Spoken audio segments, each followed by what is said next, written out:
चलिए, कुषाण वंश जो था, कुषाण एक यूची कबीले से संबंधित थे।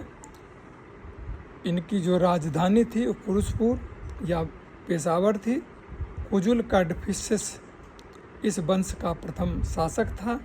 कनिष्क इस वंश का महानतम शासक हुआ। 78 ईस्वी में कनिष्क ने शक संवत बनाया। अशोक के राज्य वैद्य चरक ने, इसको फिर समझ लीजिए, कनिष्क के राज्य वैद्य चरक ने, जिन्होंने की चरक संहिता की रचना की, ठीक है ना, वो इसी समय में हुए। कनिष्क के शासनकाल में कश्मीर में चतुर्थ बौद्ध संगति आयोजित हुई, ठीक है। और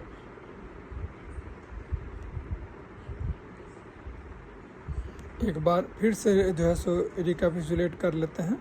जैसे शुंग वंश जो था, इसके संस्थापक का नाम पुष्यमित्र शंगु था। महत्वपूर्ण शासक अग्निमित्र हुए।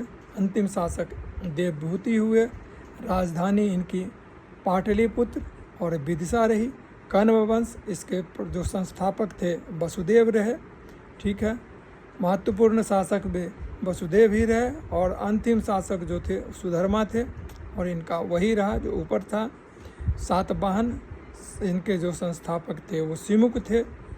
इनके सबसे महत्वपूर्ण शासक थे गौतमी पुत्र सातकर्णी, ठीक है। और इनके अंतिम जो शासक हुए वो पुलमावी चतुर्थ के नाम से जाने जाते हैं। और इनका जो कैपिटल था, जो राजधानी था, वो था प्रतिष्ठानपुर।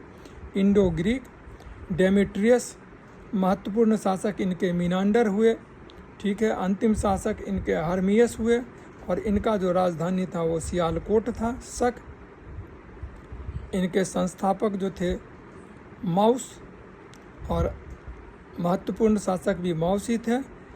और अंतिम शासक अजीज सेकंड थे और इनका राजधानी सिरकप था।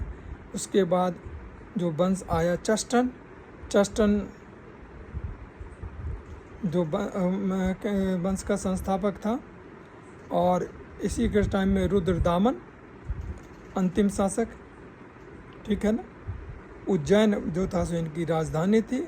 उसके बाद आया कुषाण, इसके संस्थापक थे कुजुल काडफिसेस और इसके सबसे महत्वपूर्ण शासक थे कनिष्क और इसके अंतिम शासक हुए वसुदेव प्रथम। इनकी राजधानी पुरुषपुर पेशावर था, ठीक है। तो ये जो था सो कुषाण वंश से रिलेटेड था। जो महत्वपूर्ण पॉइंट इसमें जानना होता, महत्वपूर्ण पॉइंट आप जान लीजिए। उसके बाद जो है सो फिर आगे बढ़ेंगे तो उसको डिटेल करते चले जाएंगे। तो please like, share and subscribe. Thank you very much.